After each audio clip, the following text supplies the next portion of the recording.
Masakufika manje kaNkulunkulu abusahamba ngalendlela yabo le yakho. Ingakho lithi iBhayibheli wafika uNkulunkulu wathi lo angeke yena lo uNkosi awazi into bezongibulala uthi lo muntu ade ezobulala uyisitsha sitsha sami kusho ukuthi izitha zakho ungacama ukuthi ezami lezi zitha zakho ziseke imvu nazo that lithi iBhayibheli wasukuma ngokusabizwe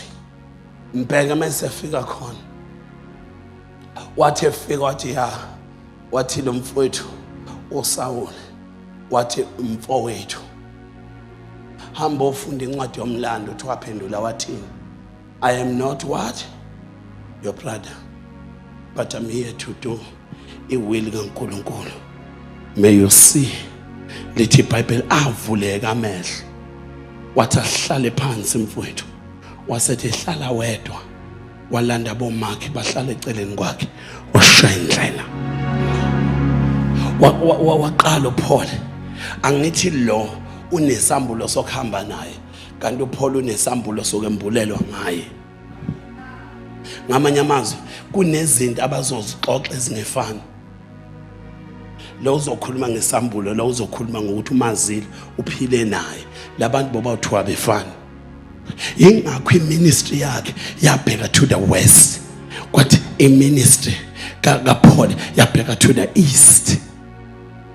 Uyalibona izwi likaNkulunkulu njani lithi bahlangana eJerusalem one day kwahlangana uPaul ehlangana nabanye abafundi bakaJesu kwakumiswa imvuselelo kuyitende ngapha yitende ngapha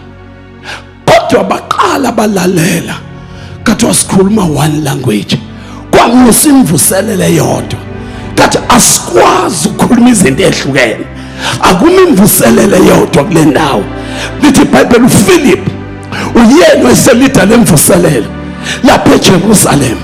lithi ngale kathi ebhizi eshumayela kanti kuzokwehla amandla kaNkulunkulu amthatha mbeke from the book of Acts bese lithi iBhayibheli wathathwa ngombono